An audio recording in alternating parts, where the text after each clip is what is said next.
இருப்பீங்க. நீங்க இந்த மாதிரி சோகமா உட்கார்ந்துகிட்டு அழுதுகிட்டு என்ன காரியம் என்னப்பா வாழ்க்கை அப்படிலாம் சொல்ல மாட்டீங்க.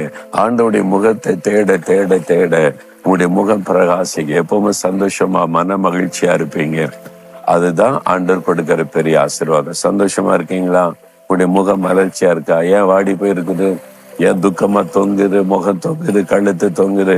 நிமிர்ந்து இல்லைங்க, சந்தோஷமா இருங்க. ஆண்டவர் வாக்கு கொடுத்திருக்காரு, கூட இருப்பேன்னு சொல்லியிருக்காருல.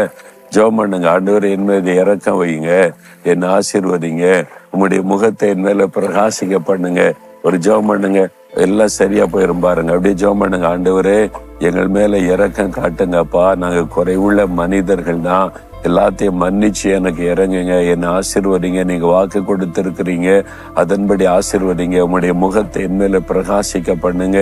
நான் எப்பவுமே மன மகிழ்ச்சியா முக மலர்ச்சியா இருக்கணும். இயேசுவின் நாமத்தில் ஆமேன், ஆமேன்.